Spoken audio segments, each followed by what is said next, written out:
I'm Lisa Wall. I'm an advanced registered nurse practitioner, and I work at Providence St. Peter's Hospital in the sexual assault clinic with Deb Hall, who's the medical director of our clinic. Deb hired me a couple of years ago. When I first met her, she was this little blonde, blue-eyed Southern belle. I met her at a coffee shop, and I thought, doesn't seem to be very much of a gal there, but boy, she brings with her this heart that's the size of the Statue of Liberty. She's so full of compassion, and that's what struck me when we sat there in the hour that we had coffee and just generally introducing herself. What I got from her was this immense capability, this absolute, true compassion for these kids.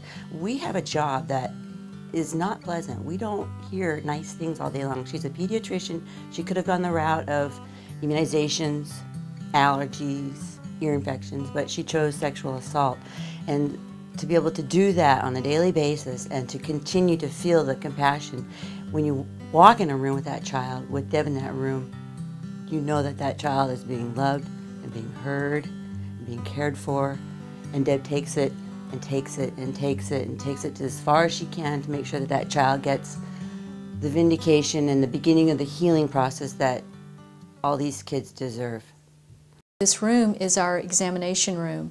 When we have a child come here for an evaluation, for a medical evaluation for possible sexual assault, we first take the child into a room next door, which we call our playroom, and we sit and talk and get comfortable with each other. And then after we've talked for a while, we bring the child and their parent in here and do a medical exam. The children in our community are very vulnerable, and not all these children have highly functional families.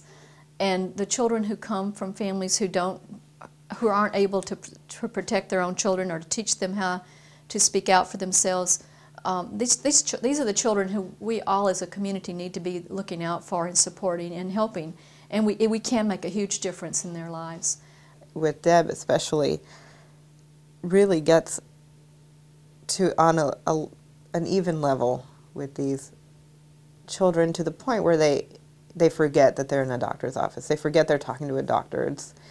It's clear that they feel comfortable.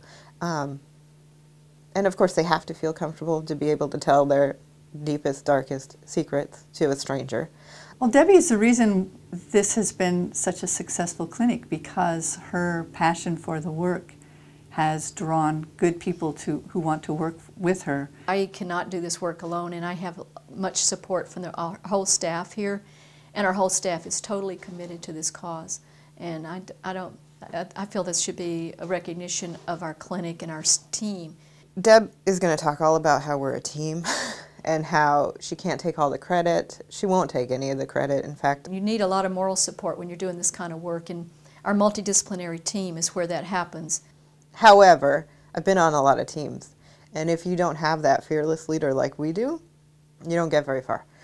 Well, yeah, I just was talking a few minutes ago to one of a social worker who's from Lewis County, who we also work with, and she was just telling me that I'd sent her a report about information about a child who had a skin injury that was obviously abuse, and I had verified that for her in just a brief letter, that I agreed that it was consistent with the child's story, that they had been hit by the parent. And she said she got my report on the mail, and the same day she got a letter from the defense attorney for the parent, who said, well, you're not going to be able to go anywhere with this because you don't have anybody who'll come to court and stand up about this.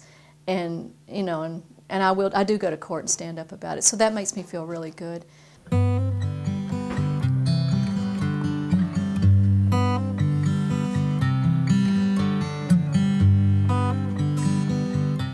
I think jurors feel very comfortable with her on the stand, and I think it's really a combination of her knowledge and experience, the fact that she obviously cares, but also the fact that she's very fair and kind. And those qualities come across, and I think they're very powerful to our juries. Another thing that's been happening is prosecuting attorneys from other counties have contacted us. I wonder if it's because they've realized the success that counties that use our clinic have had. She's our fearless leader. I don't know what else to say except that she will not ever admit that she plays that role and that she has such a strong presence, and that really, without her, it wouldn't be as successful. We wouldn't get the results that we do. Go Deb, go Deb, because she's all that. She takes it, she brings it on, and she shows the world, and she's been doing it for so long. This would burn a normal soul out. Do you realize how hard it is to hear this day in and day out? Oops. And she is fantastic. She shows me, she's guided me, she's taught me. She is the embodiment of who I would hopefully be able to emulate.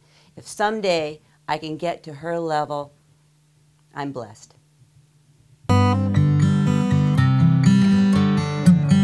If you want to ride a rainbow, come with me, and I can take you to a magic purple sea. Maybe we would find 1,000 sugarfish, and if we eat them, they will grant our every wish. And if you want your friends to come, bring them all along.